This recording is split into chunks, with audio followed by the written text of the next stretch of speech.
तो दोस्तों BITV पर हमने कई सारे अलग अलग टॉपिक्स पर वीडियो बनाए हैं और वो ज्यादातर वीडियो हमने बनाए कि आपने सेल्स कैसे करना है, मार्केटिंग कैसे करना है, कोई प्रोडक्ट के बारे में जानकारी देनी, इस टाइप की वीडियोस बनते गए। लेकिन ये जो वीडियो है ये बहुत अलग है और आपके बहुत ज्यादा काम का है।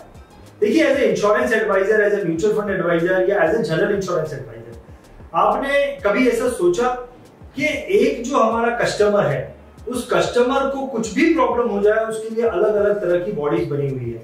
जैसे कंपनी के एंड में ग्रीवियंस बना हुआ है या IRDA बना हुआ है या ओम्बड्समैन बना हुआ है, उसकी सेफ्टी के लिए, उसकी परेशानियों को सुनने के लिए बहुत सारी बॉडीज बनी हुई है। लेकिन as a insurance adviser, as a financial adviser, आपको अगर अपनी बात को कहीं पर लेके जाना है तो आप किसके पास लेके जाएंगे? क्या कंपनी आपको सुनेगी? क्या कोई आपके लिए अलग से बॉडी बनी है? कोई भी ऐसी बॉडी अवेलेबल नहीं है।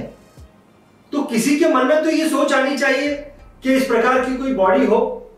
तो जनरली इस प्रकार की सोच उसी व्यक्ति के मन में आ सकती है जो कि इंश्योरेंस एडवाइजर्स के लिए कुछ गहरी सोच लेकर काम कर रहा हो और लंबे समय से काम कर रहा हो। और ऐसे ही व्यक्ति से मैं आपको मिलाने वाला हूं जो कि एक लंबे समय से इंश्योरेंस इंडस्ट्री में काम कर रहे हैं, लंबे समय से इंश्योरेंस एडवाइजर्स के लिए काम कर रहे हैं और उनके मन में ये सोच आई है। जी हाँ, मैं आपको मिलाने वाला हूं मिस्टर लाजरस डायस जी से और मिस्टर मुरली मेहता जी से। ये दोनों ही ऐसे व्यक्ति हैं जो कि इंश्योरेंस इंडस्ट्री में बहुत लंबे समय से काम कर रहे हैं, इंश्योरेंस एडवाइजर्स के लिए बहुत लंबे समय से काम कर रहे हैं और कई सारे फाइनेंशियल एडवाइजर्स की जिंदगी को बदलने का इन्होंने काम किया है। चलिए मिलते हैं। लाजरस जी, सबसे पहले मैं आपके पास आना चाहता हूँ और मैं आपसे ये पूछना चाहता हूँ कि आपके दिमाग में ये आइडिया आया, बहुत अच्छा आइडिया है, क्योंकि अब तक मेरे ख्याल से ऐसा मुझे लगता है कि ऐसा कुछ आइडिया किसी के दिमाग में आया नहीं कि इंश्योरेंस फाइनेंशियल एडवाइजर्स के लिए कोई एक लीगल बॉडी बनाई जाए। तो ये जो आप मेरे से डिस्कस कर रहे थे, इफागी नाम से आपने बॉडी, आपके दिमाग में ये आइडिया आया है, तो ये कैसे अचानक आपके दिमाग में आइडिया आ गया कि इफागी नाम से कोई कुछ हमें ऐसा बॉडी क्रिएट करना चाहिए? रंजीत, क्या है, मैं नालू करके एक ऑर्गेनाइजेशन है अमेरिका में, national association of life underwriters, और उसके तहत, वो बॉडी के तहत एक लंग करके हमने ये ऑर्गेनाइजेशन शुरू किया था। पापा जी कोचर जब थे, उन्होंने ये लंग, जिसका नाम था लाइफ अंडरराइटर्स नेशनल गिल्ड। तो वो सिलसिले में मैं जब ये सोच रहा था, देखो मेरे माइंड में एक वेरी क्लियर बात ये आ गई कि एक चार्टर्ड अकाउंटेंट होता है, राइट, उसको बहुत जबरदस्त रिस्पेक्ट मिलता है मार्केट में। एक डॉक्टर होता है, उसको भी बहुत अच्छा रिस्पेक्ट मिलता है। एक कंपनी सेक्रेटरी होता है या कॉस्ट अकाउंटेंट होता है, इंजीनियर्स होते हैं, जैसे AMI करके एक ऑर्गेनाइजेशन है, association of mechanical engineers of India. तो वो जो एसोसिएशंस के तहत उनको पावर आ जाता है। तो एक तो उनके पास पावर आ जाता है बिकॉज उनको लगता है कि there is somebody who standing behind me, मेरे पीछे कोई खड़ा है। सेकेंडली, जो क्लाइंट है, दूसरे तरफ अगर आप देखेंगे, क्लाइंट को एक ऐसे ट्रस्ट आ जाता है कि यह प्रोफेशनल है, इसके साथ अगर हम डील करेंगे, कल को कुछ भी अगर ऐसा होता है तो कोई बॉडी है जिसको जाके मैं उसको रिप्रेजेंट कर सकता हूँ। एक एजेंट जो है वो कोई कंपनी के साथ डील करता है तो उनको एक ऑप्शन सिर्फ कंपनी को कंप्लेन करना है, बट क्योंकि कंपनी का वो खुद एजेंट होता है तो एक थोड़ा सा ऑलवेज ये रहता है, ट्रांसपेरेंसी रहेगी, रियली उसमें कुछ ये लिया जाएगा। सेकेंडली, एज अ कस्टमर उसको कैसे मालूम पड़ेगा कि इतने सारे एजेंटों में से कौन एजेंट है जो रियली मतलब सर्टिफाइड है, प्रोफेशनल है। तो ये सर्टिफाइंग कोई अथॉरिटी नहीं है और ये प्रोफेशनलिज्म का जो एक एक कुछ मतलब मापदंड होना चाहिए, एक मेजरमेंट होना चाहिए, वो इंडस्ट्री में नहीं है। और इस वजह से मुझे लगा तो नाइफा करके जो नालू में से उन्होंने अभी उसको नाइफा बनाया है जस्ट लेटली, उसका एग्जैक्टली 100 इयर्स हुआ, मतलब 100 साल से अमेरिका में NAIFA, national association of insurance and financial advisors करके वो बॉडी है। उस बॉडी को पूरा मैंने स्टडी किया, उसके पूरे ऑब्जेक्टिव्स को देखा, उसके पूरे बेनिफिट्स को देखा, क्या क्या करना है, तो उसको थोड़ा इंडियनाइज करके मैंने आईफा की बना दिया। तो सेम चीज, मतलब नाइफा जो करती है तो दो तीन मेजर चीजें वो लोग करते हैं। एक तो वो प्रोफेशनलिज्म का प्रतीक है कि कोई इसका मेंबर है मतलब वो प्रोफेशनल रहेगा।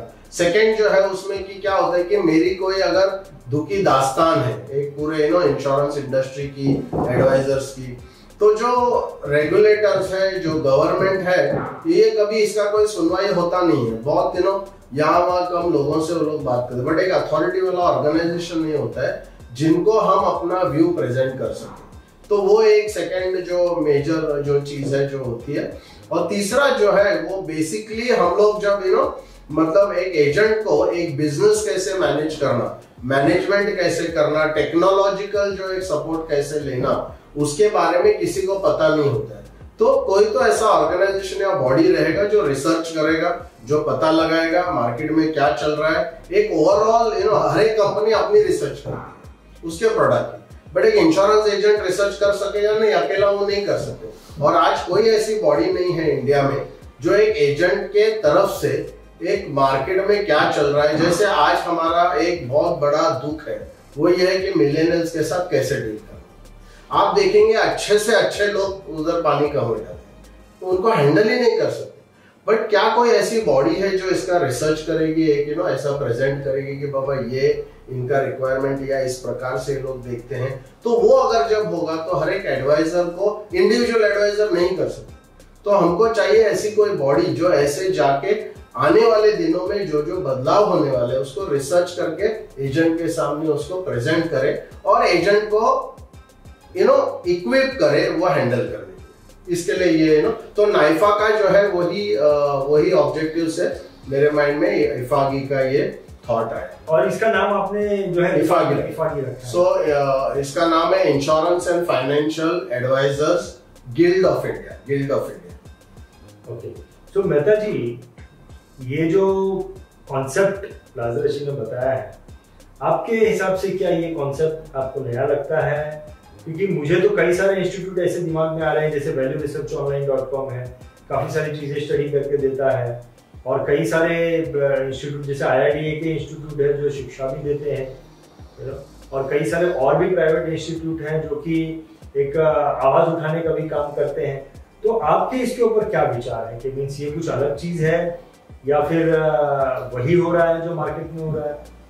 जैसे कोई सब्जी मिलती है, चपाती मिलती है, फलाफल मिलता है, तो उसके इंग्रेडिएंट्स ज्यादातर सही ऐसे ही होते हैं, सिमिलर होते हैं, लेकिन जो परोसने का तरीका है वो बदल जाता है। यहाँ काम करने का तरीका अलग है, ऑब्जेक्टिव्स अलग है। तो इस तरह से सोचे तो ये नया एक प्रयोग है, इनिशिएटिव है। अगर ऐसा देखा जाए तो एक यूनिट होता है, उसमें ताकत होती है, लेकिन यूनिट का एसोसिएशन बनता है, यूनियन बनता है, तो वो ताकत बहुत बढ़ जाती है।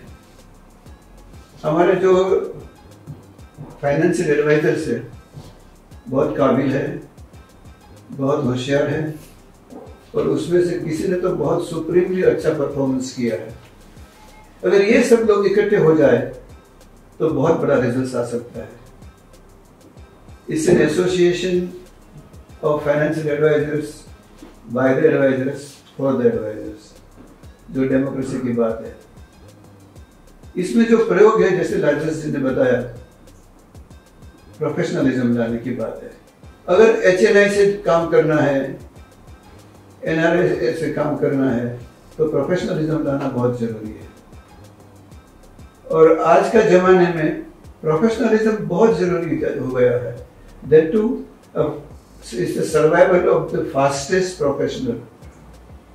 अगर प्रोफेशनल नहीं रहे और फास्ट भी नहीं रहे तो टिक नहीं सकते। ये जो प्लेटफॉर्म है, ये एसोसिएशन है, वो उनको प्रोफेशनल बनाने की कोशिश करेगा। उनके काफ़ी जैसे बताया कि पेंडिंग प्रॉब्लम्स होते हैं जिसका अभी तक जवाब नहीं मिला है, उसका सॉल्यूशन भी आएगा। और एक बात मुझे लगता है कि उनकी पर्सनल और प्रोफेशनल एक्सेलेंस की काबिलियत बढ़ेगी। और अगर ये एक्सेलेंस बढ़ती है तो NRI या HNI से काम करना आसान हो जाता है। एक्सेलेंस होना बहुत जरूरी है। वक्त लगेगा इसको सेटल होने में, लेकिन इन लोगों से बहुत कुछ पा सकते हैं, बहुत कुछ मिल सकता है। ये जो एसोसिएशन है वो बहुत कुछ दे सकता है। बहुत अच्छा आंसर दिया मेहता जी आपने। राजेश जी, मैं आपसे पूछना चाहता हूँ, ये इफागी, अगर ये जो बॉडी का नाम आपने बताया इफागी, इस बॉडी को आप कैसे हमें दिखा सकते हैं? हाउ इट लुक्स, क्या चीजें हैं इसके, हाथ पैर कैसे हैं, थोड़े उसके बारे में बताइए। हाँ, तो बेसिकली इफागी जो है वो 3 लेवल पे ऑपरेट करेगी। सबसे ऊपर का जो टॉप लेवल है, इफागी का आप एक बार फिर से। इफागी मतलब insurance and financial adviser guild of India. Guild, okay, guild यानी ग्रुप, गिल्ड को तो ग्रुप गिल्ड ऑफ इंडिया है, तो ये नाम हमने दिया है। अगेन क्या ऐसी ये, इसके लिए मैं थोड़ा सा इसमें वक्त दे रहा हूँ, बाद में मैं आपको बताऊंगा। ये सिर्फ मेरे तरफ से है, बट ये मेरी बॉडी नहीं है, या ये मेरे से जन्म नहीं हुई है। मैं सिर्फ इसका, बोलते हैं ना जैसे सरोगेट माँ होती है, खाली उसको पैदा करने में मैं उतना करूंगा, उसके बाद उसका पूरा ढांचा और उसका पूरा अंडरस्टैंडिंग और उसकी पूरी मैनेजमेंट जो है वो बॉडी डिसाइड करेगी। तो बेसिकली इसके लिए इसमें 3 लेवल्स डिसाइड किए गए। अगेन ये मेरा प्रोपोजिशन है, मतलब ये ड्राफ्ट है, क्योंकि क्या होता है कोई भी चीज डिस्कस अगर करनी है, छोटा सा उसमें एक छोटा ड्राफ्ट या एक ढांचा बनाना पड़ता है, उसके अराउंड हम डिस्कस करके उसको कर सकते हैं। तो आइडिया ये है कि शुरुआत में जस्ट समझने के लिए एक छोटा सा मैंने ये ड्राफ्ट बना दिया है, कॉन्स्टिट्यूशन भी ड्राफ्ट बना दिया है, जिसके ऊपर बहुत विस्तार में डिस्कशन होगी, कॉन्स्टिट्यूएंट बॉडी रहेगी, और वो बॉडी फिर डिसाइड करके इसमें रूल्स रेगुलेशंस क्या होना चाहिए। तो इसका मेरे, और again this is subject to change, but मुझे लगता है ये 3 लेवल जनरली उसमें होंगे। एक है गवर्निंग काउंसिल, तो गवर्निंग काउंसिल है जैसा एडवाइजरी बोर्ड है, तो एडवाइजरी बोर्ड होगा जिसमें बहुत नामचीन लोग रहेंगे, जैसे मुरली मेहता सर उसके मतलब गवर्निंग बॉडी के पार्ट होंगे, डॉक्टर कुट्टी जो है वो एक्स कोई एग्जीक्यूटिव डायरेक्टर्स रहेंगे, LIC के, IRD के एग्जीक्यूटिव डायरेक्टर्स रहेंगे, NIA जो नेशनल इंश्योरेंस एकेडमी है, जो वर्ल्ड की प्रीमियर इंश्योरेंस की एकेडमी, वहां के कुछ प्रोफेसर्स होंगे, अंडरराइटिंग में कुछ लोग बहुत ही मतलब बहुत डेप्थ में और अलग तरीके से उन्होंने एक रिसर्च किया है, तो वो लोग रहेंगे। तो ऐसे वो गवर्निंग बॉडी अलग अलग ऐसे हीरे पूरे इंडस्ट्री से इकट्ठा करके एक 25 लोगों को हम लोग इकट्ठा ला रहे हैं। सो वो बॉडी है ना डायरेक्शन देगी कि बेसिकली ये कैसे जाना चाहिए। उसके नेक्स्ट लेवल पे मैंने ये वर्कआउट किया है कि उसके मैनेजमेंट जो करना होगा, उसकी पूरी मैनेजमेंट जो करनी होगी, जो लीडरशिप होगा, वो लीडरशिप जो कॉर्पोरेट क्लब मेंबर्स LIC के रहेंगे और प्राइवेट कंपनी के TOTs रहेंगे, उनको सेकेंड लेवल पे हम एंट्री देंगे। वो बेसिकली ट्रेनर्स के जैसे रहेंगे, बट ऑल्सो वो लोग के ऊपर ये जिम्मेदारी रहेगी ये पूरे इंस्टीट्यूशन को चलाने की, उसको पूरा आगे लेके जाने की। और तीसरा लेवल जो रहेगा वो मेंबर्स का रहेगा, जो पार्टिसिपेंट्स रहेंगे वो लोग कुछ एनुअल फीस भरेंगे, और यहाँ पर जस्ट एक कनेक्शन रहना चाहिए। इसके लिए साल में कुछ सेशंस रहेंगे। अभी हम लोग ने अराउंड 25 सेशंस डिसाइड किया है, जिसमें अलग अलग लोग अलग अलग जगह से, जैसे प्राइवेट इंश्योरेंस कंपनी से, IRDA से, नेशनल इंश्योरेंस एकेडमी से जो आएंगे और लोगों को करंट जो अफेयर्स है उसके बारे में बताएंगे। दूसरा एक बहुत बड़ा इंपॉर्टेंट चीज है, जैसे अभी IRDA ने बीमा सुगम लाया है, अब IRDA ने वहां पर वो डिजाइन कर दिया, मार्केट में छोड़ दिया, बहुत सारे लोगों ने उसका अपना अपना हिसाब से उसका मीनिंग निकाला, बट क्या होता है कि रियली जिसने उसको पैदा किया, जिसने उसको ड्राफ्ट किया, उसका ओरिजिनल ऑब्जेक्टिव क्या है किसी को पता नहीं। तो हमारी इफागी जो है उसका ये ऑलवेज प्रयास रहेगा कि मार्केट में जो भी नया चीज या इनिशिएटिव अगर गवर्नमेंट लाती है, रेगुलेटर लाता है या कोई कंपनी लाती है, तो उस कंपनी और उस रेगुलेटर जिसने ये बनाया है उसको हम लाके हम सबको एक्सप्लेन करने के लिए, समझाने के लिए कि एग्जैक्टली क्या है, सो दैट हमको शुद्ध चीज समझती। जैसे मनी प्लस के साथ हुआ, LIC में बहुत मतलब कोई ट्रेनर लोगों ने उसको कुछ अलग ढंग से इंटरप्रेट करके मार्केट में बता दिया और बहुत सारे लोगों को नुकसान हो गया। इवन जब जीवन सरल आ गया था, बहुत सारे ट्रेनर ने अलग अलग उसको मतलब एक अलग तोड़ मोड़ जोड़ के उसको प्रेजेंट कर दिया, जिसकी वजह से आज जो है उसका इम्पैक्ट नेगेटिव हुआ है। तो ये जो नेगेटिव इम्पैक्ट, जहां अभी इंडस्ट्री में कौन है इनको पूछने वाला, कोई नहीं। एक ट्रेनर अगर कुछ बोलता है, who is going to stop? अगर वो गलत बोलता है तो कोई बोल नहीं सकता, बट एज अ बॉडी हम इमीडिएटली उसको, तो हम इवन ट्रेनर को सर्टिफाई करेंगे कि वो पढ़ा सकता है या इस प्रोडक्ट के बारे में, और मेजरली उसका जो सोर्स है, वो सोर्स जहां से आया है वही सोर्स अगर हमको एक्सप्लेन करेगा तो ये। और ये जो मेंबर है इसमें 2 प्रकार रहेंगे, एक प्राइमरी मेंबर रहेगा, एक सर्टिफाइड रहेगा। सो ये बॉडी जो एक सर्टिफाइंग प्रोसेस डिफाइन करेगी कि 1 2 3 4 चीज में भी रिटर्न एग्जाम रहेगा, प्रोजेक्ट रहेगा, जो भी है अलग अलग चीजों वो बॉडी डिसाइड करेगी, गवर्निंग काउंसिल, और उसमें फिर एक सर्टिफिकेशन होगा। वो सर्टिफिकेशन से पब्लिक को, आम पब्लिक को ये पता चलेगा, जैसे एक चार्टर्ड अकाउंटेंट होता है तो इंस्टीट्यूट उसको सर्टिफाई करती है और पब्लिक को पता है कि एक बार ये इंस्टीट्यूट ने सर्टिफाई किया तो then there is no question. So वैसे एक इंश्योरेंस एजेंट, एडवाइजर या कोई फाइनेंशियल एडवाइजर जब जाता है, उसको क्लाइंट को ये एकदम ट्रस्ट रहेगा या गारंटी रहेगी कि ये इंस्टीट्यूट से आ रहा है तो यस, इसके साथ डील करने में हमको कोई ये नहीं, और हम उस प्रकार का रेजिमेंटेशन और डिसिप्लिन जो है वो एडवाइजर में हमको लाना पड़ेगा, एक प्रोसेस सेट करना पड़ेगा। अलग अलग लोग अलग अलग चीज करते हैं, वो नहीं चलेगा। अगर प्रोफेशनल बनना है तो सबको एक सेट प्रोसेस के अंदर आना पड़ेगा, और वो जब बन जाएगा तो मार्केट में फिर मुझे सिर्फ क्या इंपॉर्टेंट कि मार्केट कब हमको एज अ प्रोफेशनल कहेंगे एक एजेंट को। आज नहीं है, आज आप कहीं भी जाओ किसी को भी पूछो तो कोई नहीं करता है। वाई? बिकॉज कोई बॉडी नहीं रिप्रेजेंट, कोई ऐसा ठोस उनको ये नहीं मिल रहा है कि यस ये बंदा इधर से आ रहा है। अब कंपनी से आ रहा है, वो IRDAI का एग्जाम खाली हो तो कोई भी बच्चा पास कर सकते हैं। तो जैसे CFP होता है, उसका नाम प्रॉपर रजिस्टर में वेबसाइट पे आया है, SAB के वेबसाइट में लिस्टेड है। मुझे अगर कोई सर्टिफाइड प्लानर से करना है, मैं सिर्फ जाके देखूंगा और मेरे को कंफर्म होगा, चलो फिर मेरे को क्या होता है, मैं बिना कोई झिझक का मैं उस आदमी के साथ डील कर सकता हूँ, ट्रस्ट कर सकता हूँ। और ये फाइनेंशियल है, इसमें ट्रस्ट सबसे बड़ा इंपॉर्टेंट चीज। और मोस्ट इंपॉर्टेंट चीज है, बहुत सारे लोगों को बैड एक्सपीरियंसेस है, और वो बैड एक्सपीरियंस के कारण ये इंडस्ट्री में और ज्यादा प्रॉब्लम होता है। और जैसे मैं आपको बताया कि पिछले 23 साल में 1.5 करोड़ एजेंट टर्मिनेट हुए, तो ये इससे इंडस्ट्री को काफी ना, तो ये पूरा बदली हो जाना चाहिए, टर्मिनेशन कम हो जाना चाहिए, ऑलमोस्ट बंद हो जाना चाहिए। तो उसके तरफ हमारी बॉडी जो है वो काम करेगी। तो मुझे एक चीज बताइए राजेश जी, ये एक आइडिया है जो आपके दिमाग में आया है कि इस प्रकार से कोई चीज मार्केट में होनी चाहिए।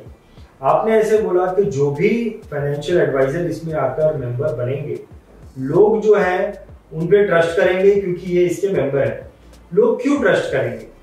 जस्ट बिकॉज इसमें कुछ IRDAI के मेंबर हैं या कोई 4-5 गवर्निंग मेंबर है, लोग क्यों ट्रस्ट करेंगे अगर कोई व्यक्ति इसका मेंबर है तो? हाँ, तो लोग इसलिए ट्रस्ट करेंगे बिकॉज क्या होता है, देखो रंजीत जी, जब भी कोई ऐसी इंस्टीट्यूट शुरू होती है, शुरुआत में तो वो पॉसिबल होना जरूरी मतलब नहीं होगा, बट जब हम बोला ना कोई भी मेंबर है तो वो नहीं रहेगा। अगर वो सर्टिफाइड मेंबर है, मतलब उसको सर्टिफिकेशन प्रोसेस अगर कंप्लीट किया है और बॉडी ने रिकॉग्नाइज किया है कि ये सर्टिफाइड मेंबर है, और उसने अपना ओथ लिया है कि मैं ये प्रोसेस से काम करूंगा, और वो काम अगर करता है, और अगर पब्लिक को ये पता चलता है क्योंकि वो लिखा हुआ रहेगा कि ये प्रोसेस रहेगा, अगर वो प्रोसेस फॉलो नहीं करता है तो कोई भी क्लाइंट जो है वो बॉडी को कंप्लेन कर सकता है, और बॉडी उसके ऊपर, उस मेंबर के ऊपर आइदर उसका मेंबरशिप कैंसिल करेगी या उसको फिर से सर्टिफाई करने के लिए उसके ऊपर हम एक्शन ले सकते हैं। जब ये एक्शन लिया हुआ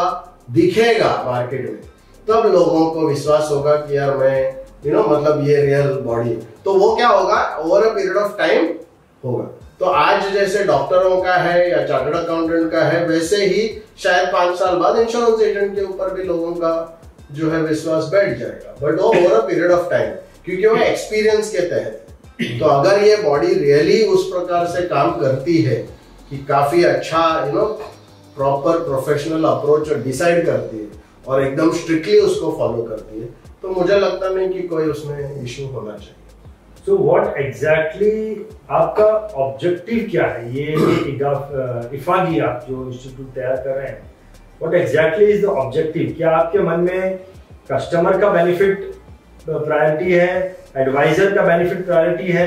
और एडवाइजर का बेनिफिट अगर आप रखकर ये इसको बना रहे हो तो कौन से प्रकार के बेनिफिट्स कौन से प्रकार के बेनिफिट जो है उनके लिए बनाती है, जो उनको देती है? तो सबसे पहला अगर नाइफा को आप देखेंगे, क्योंकि अल्टीमेटली ये नाइफा से मैंने ये पूरा ड्रॉ किया, नाइफा का सबसे पहला ऑब्जेक्टिव क्लाइंट फर्स्ट। नाइफा का फर्स्ट ऑब्जेक्टिव है क्लाइंट फर्स्ट, मतलब ये बॉडी रहेगी, ये इंश्योरेंस और फाइनेंशियल एडवाइजर की रहेगी, बट उसका मूलभूत हेतु ये रहेगा कि क्लाइंट को किस प्रकार से बेस्ट प्रोफेशनल एक्सपर्ट और राइट एडवाइस क्लाइंट को मिले, तो ये पूरा जो सर्टिफिकेशन प्रोसेस है या पूरा जो बॉडी है ना, ये बॉडी सिर्फ इसलिए है कि क्लाइंट को वो भरोसा होना चाहिए कि अगर ये बंदे के साथ मैं काम करूंगा या करूंगी तो मेरे को एक प्रॉपर मेरा इंटरेस्ट को प्रोटेक्ट किया जाएगा।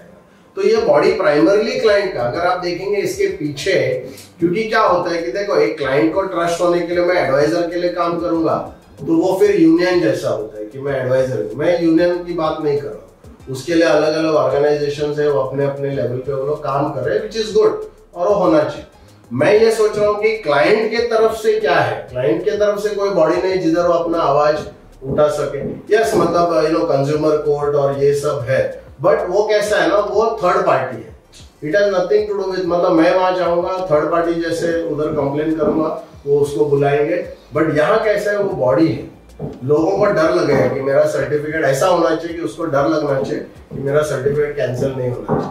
आज चार्टर्ड अकाउंटेंट को क्यों डर है, कब गवर्नमेंट कुछ बोलती है कि अभी हम लोग चार्टर्ड अकाउंटेंट का उसका मेंबरशिप कैंसिल कर देंगे, तो अगर कोई क्लाइंट किसी भी चार्टर्ड अकाउंटेंट के बारे में अगर इंस्टीट्यूट को अगर कंप्लेन करती है तो इंस्टीट्यूट उसके ऊपर बहुत रिगरस एक्शन लेते हैं। और ये जो श्योरिटी क्लाइंट को है कि यस, अगर मैं ये इंस्टीट्यूट में करूंगा वो लोग इसका बहुत ये करेंगे, बिकॉज वो बताइए राजेश जी, इसके मेंबर बन रहे हैं फाइनेंशियल एडवाइजर, बेनिफिट आप दे रहे हो क्लाइंट को, तो कोई मेंबर क्यों बनेगा? हाँ, क्योंकि इसमें इंपॉर्टेंट क्या है, आज अगर आप देखेंगे क्लाइंट को बेनिफिट देने से डायरेक्ट बेनिफिट एडवाइजर को मिलेगा।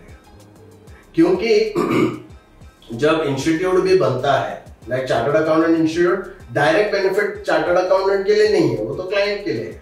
बट क्लाइंट को ये बेनिफिट देने के वजह से क्लाइंट के अंदर जो उनके माइंड में एक बिलीफ बन जाता है, एक मान्यता बन जाती है कि ये इंस्टीट्यूट है और यहाँ से ये बंदा आया है तो इसका बेसिक बैकग्राउंड जो है वो प्रॉपर रहेगा। तो इसलिए हमको सही काम अगर हम करते हैं, देखो मैं एक एडवाइजर का खाली ऐसा ग्रुप बनाऊंगा और एडवाइजर का के लिए काम करूंगा तो उससे कुछ मतलब नहीं, बिकॉज क्लाइंट को उससे कुछ मतलब है, तू तेरा एडवाइजर का कर। बट ये एडवाइजर जो है, ये इंस्टीट्यूट जो है, वो क्लाइंट का ज्यादा भारी फायदा देखेगी। और मुझे क्या लगता है कि as a professional financial adviser, क्या आपको नहीं लगता है कि ये करना चाहिए? बिकॉज एक डॉक्टर जो है क्या किसी को भी ऐसा ऑपरेशन कर देगा जस्ट बिकॉज ऑपरेशन का बेनिफिट ज्यादा है, तो वो प्रोफेशनल नहीं कहलाते ना। तो इसके लिए प्रोफेशनल कहलाने के लिए एक पर्टिकुलर डायग्नोसिस प्रिस्क्रिप्शन का प्रोसेस होता है। तो क्या एक फाइनेंशियल एडवाइजर भी ये कर सकता है? और कुछ लोग कर रहे हैं, बहुत लोग नहीं कर रहे। इस वजह से ये घूम घूम के वापस हमको ही हिट करता है। आज देखो, अगर मैं ये कहूंगा कि ये अगर पिछले 50 साल में नहीं किया गया, इसका आज हमारे ऊपर इफेक्ट आ रहा है। जो गलत गलत कामें हुई हैं, जैसे मनी प्लस का कांड हुआ, जीवन सरल का कांड हुआ, तो ये सब चीज को हम लोग उस समय बिजनेस मिल रहा है करके, इवन कंपनी क्या करती है, मुंह फेर देती, उसको मालूम है गलत है बट बिजनेस आ रहा है। बट क्या हो रहा है, बिजनेस आया बट किसका नुकसान, लॉन्ग टर्म में किसका नुकसान हुआ? वो सब लोगों का दरवाजा फाइनेंशियल एडवाइजर को ही बंद हो गया। तो क्या फिर वो सही था? नहीं था। तो मैं ऐसा चाहता हूं कि आगे आने वाला जमाने में आने वाले जो नए एडवाइजर्स है, नए मैनेजर्स है इंश्योरेंस इंडस्ट्री के, उनके लिए एटलीस्ट हम फील्ड जो है एक प्रॉपर बना के रखे। सो आने वाली जो पीढ़ी, आज का जो मिलियनर है, वो क्यों हम पे ये नहीं करता है, बिल्कुल खड़ा नहीं करता। आप किसी को भी पूछो, क्योंकि उनका एक ओरिएंटेशन अलग है। अच्छा, उसके बारे में हमको किसी ने बताया नहीं, ना कंपनी ने बताया ना किसी ने, तो हम क्या, उसके वजह से क्या होता है, लॉन्ग टर्म में हमारा लॉस हो रहा है। इसलिए क्लाइंट के बारे में सोचना बहुत जरूरी है। सो मेहता जी, देखिए कोई भी ऑर्गेनाइजेशन बनती है, कोई भी इंस्टीट्यूट बनता है, उसके पीछे कुछ बेसिक एथिक्स होते हैं, कुछ फिलॉसफी होती है जिसको लेकर मैं दिमाग में कोई ऑर्गेनाइजेशन खड़ी करता हूँ या कोई भी इंस्टीट्यूट खड़ा करता हूँ। आपकी ये जो ऑर्गेनाइजेशन है इफानी, इसके पीछे आपके क्या एथिक्स हैं, कोड ऑफ एथिक्स क्या है, उसके बारे में कुछ बताइए। रंजीत जी, इंसान अपनी वाणी से और क्या बोलता है उससे पहचाना जाता है। आपने राजेश जी को पूछा कि दोनों में तफावत क्या है, जिसने ट्रेनिंग लिया और नहीं लिया। जो कस्टमर के पास जब जाएगा, ये जो ट्रेनिंग है इसका मेंबर जाएगा, तो कस्टमर को पहचानने में तकलीफ नहीं होगी, क्योंकि उसका बात करने का तरीका, उसके कंटेंट्स, उसका टू द पॉइंट, उसका टोटल प्रोफेशनलिज्म एंड एक्सेलेंस उसको बता देगा कि he is a qualified person, he is a trained person, he is a polished person. Diamond की इंडस्ट्री में rough diamond and polish diamond में जो फर्क है वो दिखाई देगा। दूसरा आपने पूछा हमको, तो उसका आईआईटी के जो स्टूडेंट्स हैं उनको ज़्यादा पगार दिया जाता है, इजीली सिलेक्ट हो जाते हैं। आईआईएम क्या है, तो इसी तरह से जो इधर से आएगा इंस्टीट्यूट में से निकला हुआ है उसको सम्मान दिया जाएगा। आपने फिलोसॉफी की बात की, बॉम्बे में टिफिन बॉक्स वाले, डब्बे वाले बोले जाते हैं, काफी गरीब लोग हैं लेकिन कभी टिफिन खोल के खाना खाते नहीं।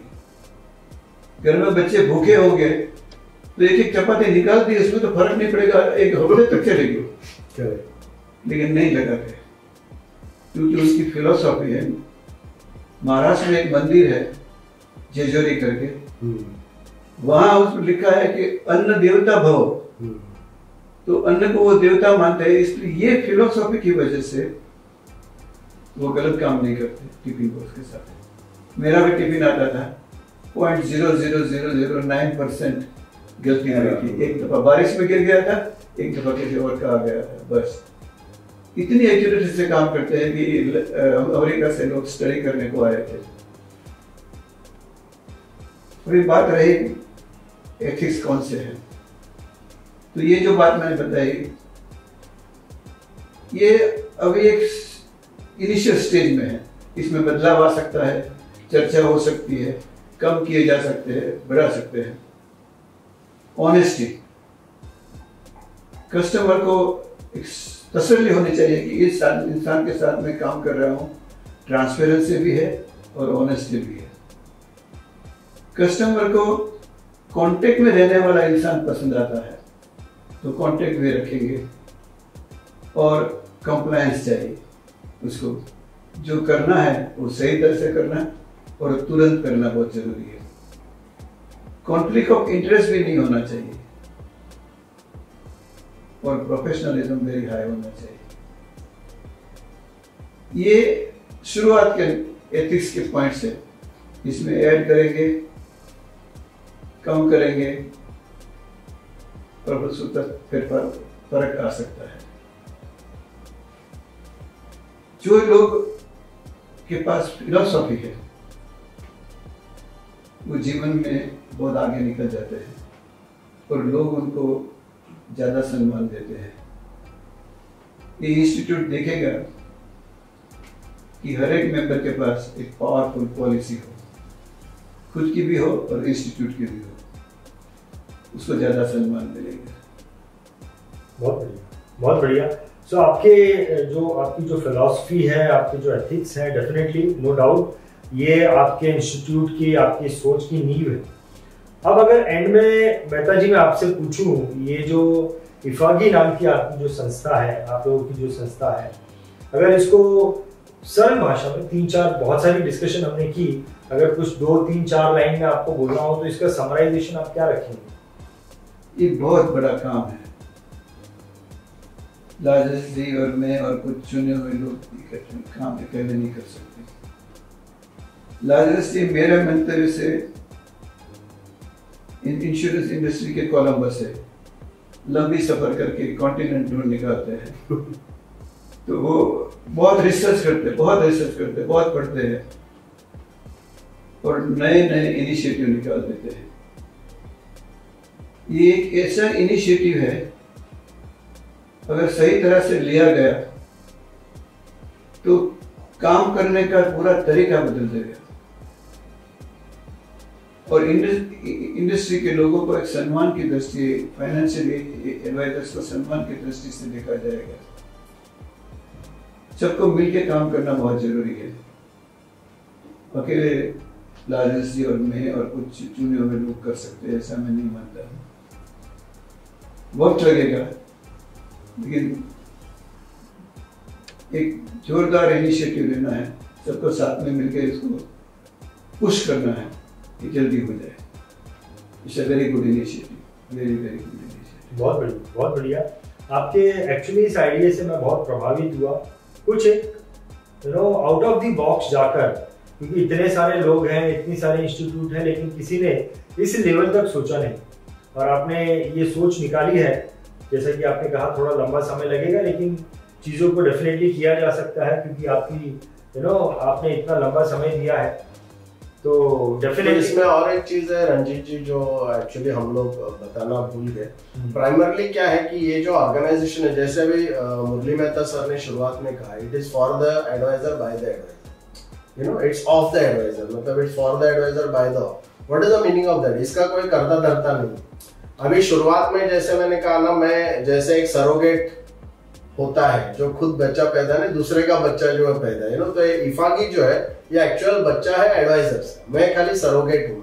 अब खाली उसको पैदा होने तक का जो 9 महीना उसको संभालना रहता है उतना मैं काम करूंगा, जैसे वो पैदा हो जाएगा फिर सब एडवाइजर्स। तो इसका मतलब क्या है? मतलब ये है कि अराउंड 800, 700 to 1000 जब इसके मेंबर्स हो जाएंगे तब तक इसको मैं संभालूंगा, और इसका पूरा जो बेसिक ढांचा है पूरा वो क्रिएट करूंगा। ऑलरेडी कॉन्स्टिट्यूशन का ड्राफ्ट मैंने बनाया है, उसके लिए अगले वीक हमारा पूरा जो कोर कमिटी है 12 लोगों की, हम लोग उसको डिस्कस करके थोड़ा सा फाइनलाइज करेंगे। बट वो एक बेसिक फाइनलाइजेशन रहेगा, पहला मेरे लेवल पे मैंने किया, फिर उसके बाद एक्चुअली जो ये बॉडी है ना, ये हम सेक्शन 8 में रजिस्टर करेंगे। एक्चुअली ये जो बॉडी है ना, ये हम सेक्शन 8 में रजिस्टर करेंगे। सेक्शन 8 एक एनजीओ होता है, तो उसमें कोई प्रॉफिट मोटिव नहीं होता है, और सेक्शन 8 में आपको टैक्स बेनिफिट्स मिलते हैं, और सेक्शन 8 में जो भी कलेक्शन होता है वो मेंबर के लिए खर्चा करने का रहता है। तो अगर वो भावना जो है रियली में, वो सेक्शन 8 का जो इसमें जो ऑब्जेक्टिव मैंने ऑलरेडी उसको ड्राफ्ट कॉन्स्टिट्यूशन में डाला है, तो जैसे ये 700, 800, 1000 के आसपास जब मेंबर हो जाएंगे, कमिटी मतलब वो बॉडी थोड़ी स्टेबल हो जाएगी, फिर उसको हम लोग डायरेक्टली, उसका सेक्रेटरीट सेपरेट रहेगा, उसकी बॉडी सेपरेट रहेगी, मैनेजिंग कमेटी सेपरेट रहेगी, गवर्निंग बॉडी गाइड करेगी, और साल में एक बार गवर्निंग बॉडी मैनेजिंग कमेटी की मीटिंग होगी, अलग अलग चीजें, और धीरे धीरे करके फिर इसमें सर्टिफाइंग का जो प्रोसेस वो हम डिफाइन करेंगे। इंडस्ट्री एक्सपर्ट्स को पूछेंगे, जैसा हमारी जो NIA है, नेशनल इंश्योरेंस एकेडमी, जो इंश्योरेंस में बहुत रिसर्च करती है, शायद उनके थ्रू हम ये सर्टिफाइंग मेंबरशिप का जो पूरा प्रोसेस हम डिफाइन करेंगे। डॉक्टर कुट्टी जी इसमें काफी बड़ा, क्योंकि एज एन एकेडमिशियन PhD है, तो उनका इसमें बहुत बड़ा ये रहेगा। और जो गवर्निंग काउंसिल है वो हम इसलिए मेंबर्स को ले रहे हैं बिकॉज उनके थ्रू हम government bodies, regulatory bodies, industry bodies के थ्रू हम टच में आ सकते हैं, और आने वाले दिनों में ये really of the adviser, by the adviser and for the adviser रहेगा। और ये जैसे मैंने कहा, प्राइमरी इसका जो पर्पस है, पर्पस क्लाइंट रहेगा, इसका गोल एजेंट और एडवाइजर रहेगा। तो इसका गोल है कि एजेंट और एडवाइजर को बढ़ाना, बट इसका पर्पस है कि एंड जो कस्टमर है उसका हित में काम करने वाले ऐसे हजारों लाखों लोगों का मतलब उनको कन्वर्ट करने का, सो दैट एक प्रोफेशनल लेवल पे उनका रिकग्निशन, अल्टीमेटली रिकग्निशन कौन देगा? वो क्लाइंट देगा। रिकग्निशन अल्टीमेटली और प्रोफेशनल हु विल से, वो मेरी बॉडी नहीं बोल सकती, बट मेरे बॉडी को एक ऐसा ये आ जाएगा कि धीरे धीरे लोगों को लगेगा कि ये बॉडी का रिकग्नाइज, जो लोग आते हैं तो इनका कुछ अलग भाव होता है, तो धीरे धीरे फिर बॉडी के ऊपर ये आएगा कि यस, ये these people stand for the customer. तो क्लाइंट फर्स्ट है ना, ये नाइफा का भी ऑब्जेक्टिव है और हमारा भी ऑब्जेक्टिव है।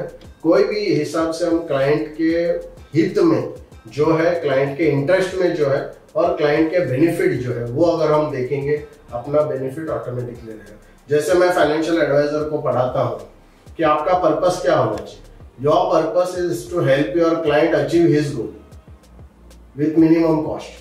तो अगर ये हेतु लेके अगर मैं चलता हूँ तो मेरे को कभी भी ऐसा बिल्कुल संकोच होना नहीं चाहिए।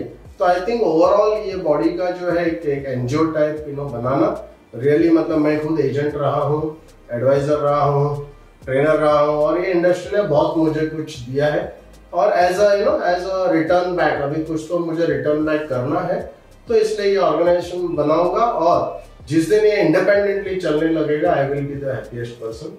मैं पीछे पीछे चला जाऊंगा, ऑर्गेनाइजेशन आगे आगे जाएगा, और मुझे लगता है वो दिन सबसे बड़ा रहेगा जहां कोई भी लाजरस या मुरली मेहता का नाम वहां नहीं रहेगा। इट विल बी इफागी सामने रहेगा, वो हमारा ऑब्जेक्टिव है। मैं जरा आपके पॉइंट के साथ कुछ कहना चाहता हूँ। जुलाई 2025 में आप हमें सवाल पूछेंगे कि इफाजी इतना सक्सेसफुल कैसे हुआ। Yes, we are looking forward to that day. बहुत बढ़िया सर, बहुत बढ़िया। आपने तो बहुत आगे का समय बताया, मैं तो बहुत जल्दी समझ रहा हूँ, बिकॉज इसको चलाने वाले जो लोग हैं वो कोई छोटी मोटी हस्ती नहीं है, बहुत बड़ी हस्तियां हैं। तो बहुत जल्दी ये समय आ जाएगा जब मैं आपसे पूछूंगा कि ये इतना कामयाब कैसे हो गया। कामयाब तो होते हुए मैं आपको देखूंगा तो मुझे पता ही होगा। लेकिन अब मैं राजेश जी आपसे ये पूछना चाहता हूँ कि हमारे जो दर्शक हैं, जो फाइनेंशियल एडवाइजर, इंश्योरेंस एडवाइजर है, क्या ये वीडियो ही, इस वीडियो में जितनी इंफॉर्मेशन है उनके लिए काफी है, या आपके लिए उनके लिए कोई अलग से मीटिंग ऑर्गेनाइज करने वाले हैं उनके डाउट्स एंड फेस करने के लिए? तो इसका अलग मीटिंग होता है, एक इंट्रोडक्टरी सेशन होता है जहां पर हम पूरे विस्तार में इसके बारे में बात करते हैं। तो यहाँ मैं आपको एक लिंक दूंगा, किसी को अगर इंटरेस्ट है इस बॉडी के बारे में ज्यादा जानकारी के लिए, तो एक व्हाट्सएप ग्रुप, उसमें वो ऑटोमेटिक ऐड हो जाएंगे। और हमारा एवरी 15 डेज में जो एक सेशन होता है इंट्रोडक्टरी, जहाँ फुल ड्राफ्ट कॉन्स्टिट्यूशन हम कवर करते हैं, वो वहां पर लोगों को और उनका रूल्स रेगुलेशन क्या रहेगा, सब चीज उनको वहां पता चलेगा। तो वो लिंक मैं आपको, मतलब वो लिंक हम दे देंगे इस वीडियो के नीचे। तो जो भी इंटरेस्टेड है वो लिंक में जब क्लिक करेगा, वो एक व्हाट्सएप ग्रुप में ऑटोमेटिकली कम्युनिटी में आ जाएगा और वहां फिर उसको इसका अपडेट्स मिलते जाएगा। चलिए, तो ग्रेट है, बहुत बहुत धन्यवाद राजेश जी, मेहता जी, इतने ये एक नया आइडिया है, इस नए आइडिया को हमारे साथ में शेयर करने के लिए। और दर्शकों को मैं बोलना चाहता हूँ, देखिए ये एक नया आइडिया है, इसको डिटेल में समझिए, आपके ही हित के लिए ये बनाया गया है। तो ये कैसे काम करता है थोड़ा और डिटेल में इसको जानिए। जैसे कि राजेश जी ने बताया, इस वीडियो के डिस्क्रिप्शन में एक आपको व्हाट्सएप ग्रुप का लिंक रखा हुआ है, उसके थ्रू आप जो है ये ग्रुप ज्वाइन हो जाइए और आपको इन्फॉर्मेशन तो मिलती रहेगी। चलिए, आपने हमारे इस प्रोग्राम को देखा, इसके लिए मैं आपको बहुत बहुत धन्यवाद करना चाहूंगा, और स्पेशल धन्यवाद इसके लिए करना चाहूंगा क्योंकि आपने हमारे चैनल को सब्सक्राइब किया है। बहुत बहुत धन्यवाद। DITV यूट्यूब चैनल पर सब्सक्राइब करिए, बेल आइकन दबाएं।